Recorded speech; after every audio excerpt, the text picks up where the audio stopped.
ऐसे ही अब पहले की तरह रघु खेत में जाता, गाजर की टोकरी भरकर ले जाता और गांव में बेच देता। एक दिन उसका दोस्त अर्जुन उसे मिला। बताओ कैसे दिन चल रहे हैं, पैसों का इंतजाम कर रहे हो ना?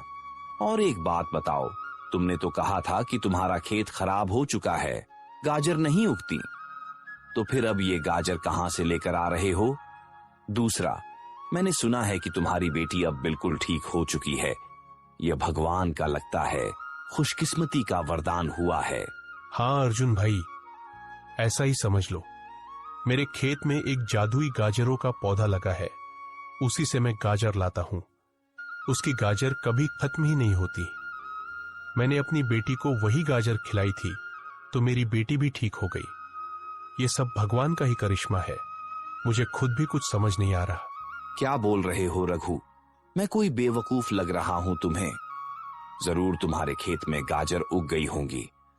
आखिर ऐसा कौन सा पौधा है जिसकी तुम बात कर रहे हो? मैंने तो कभी नहीं सुना। सुना तो अर्जुन भाई मैंने भी नहीं था। चलो आओ, मैं आपको दिखाता हूं।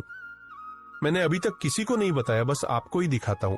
हाँ हाँ, चलो दिखाओ, मैं भी तो देखूं वो जादुई गाजर का पौधा।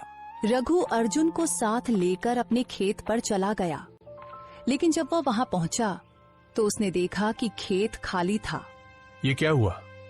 अभी कुछ देर पहले तो मैं यहां से गाजर तोड़कर ले गया था, फिर पौधा कहां गायब हो गया?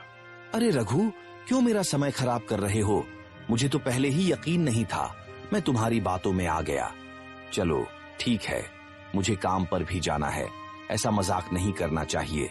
अर्जुन चला गया। रघु कुछ देर वहां खड़ा रहा, फिर गाजर लेकर गांव में बेचने के लिए चल पड़ा।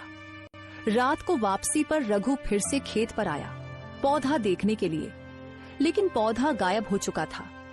रघु बहुत मायूस हुआ, उसे लगा कि भगवान मुझसे नाराज हो गए हैं। वह अपने घर चला गया, अपनी बेटी को कुछ भी नहीं बताया और ऐसे ही सो गया। रात को रघु को सपना में वही साधु आए, जिन्होंने रघु से कहा, बेटा, वह पौधा तुम्हारे लिए है, किसी और के लिए नहीं, और वह पौधा सिर्फ तुम्हें ही दिखाई देगा, किसी और को नहीं। यह बात रहस्य रखनी है, किसी को नहीं बतानी है। तुम रात को अपने खेत पर जाना और वहां से गाजर तोड़कर लाना। तुम्हारे अलावा कोई उस पौधे को न देख सकेगा, न गाजर तोड़ सकेगा। दूसरा, वो गाजर जो तुम तोड़ते हो आम गाजर नहीं है, उनमें जादुई शक्ति है। कोई भी बीमार व्यक्ति अगर उन्हें खा ले तो तुरंत स्वस्थ हो जाता है। रघु की अचानक आंख खुल गई। वह सारी बात समझ चुका था। वह तुरंत टोकरी लेकर खेत में गया। वहां देखा कि पौधा लगा हुआ है। रघु ने टोकरी भरकर गाजरें तोड़ी और घर ले आया। पिताजी, ये गाजर यहाँ कहाँ से आ गई? क्या आप रात को इन्हें तोड़कर लाए थे? हाँ बेटी, अब से मैं रात को गाजरें तोड़कर लाया करूंगा और दिन में उन्हें बेच आया करूंगा। ऐसे ही 3 महीने पूरे होने वाले थे। सिर्फ 7 दिन बाकी रह गए थे। रघु ने कुछ पैसे जमा तो कर लिए थे, लेकिन अभी इतने नहीं हुए थे कि जमींदार को दिए जा सके। 2-4 दिन गुजर गए। एक दिन जब रघु गाजर बेचकर घर की तरफ आ रहा था, घर के बाहर भीड़ देखकर रघु भी उसके पास गया और जाकर पूछा, क्या हुआ? सब ठीक तो है? इतनी भीड़ क्यों जमा है? मुकेश साहब की तबीयत बहुत खराब थी, जिसकी वजह से आज उनका आखिरी समय चल रहा है। ये सुनते ही रघु को तुरंत अपनी बेटी पूनम की याद आ गई। तो रास्ते में गांव का एक आदमी बहुत बीमार पड़ा था। उसे ऐसी बीमारी थी कि उसकी आखिरी सांसें चल रही थी। उसके पास एक गाजर बची हुई थी।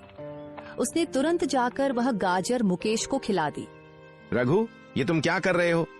पहले ही मेरे भाई की तबीयत बहुत खराब है, उनका आखिरी समय चल रहा है और तुम उन्हें ये गाजर खिला रहे हो? अरे कार्तिक भाई, ये कोई आम गाजर नहीं है। आप बस 10 मिनट इंतजार करें, आपको खुद ही समझ आ जाएगा। रघु के गाजर खिलाते ही 10 मिनट बाद मुकेश बिल्कुल ठीक हो गया। वहां मौजूद सभी लोग हैरान रह गए। फिर रघु अपने घर वापस आ गया। अब रघु की गाजरों की बातें जगह जगह होने लगी। हर कोई रघु से गाजर लेने के लिए बेताब हो गया। अरे कमाल हो गया, रघु जो गाजर बेचता है वो तो जादुई गाजर हैं। अगर कोई बीमार आदमी उन्हें खा ले तो तुरंत स्वस्थ हो जाता है।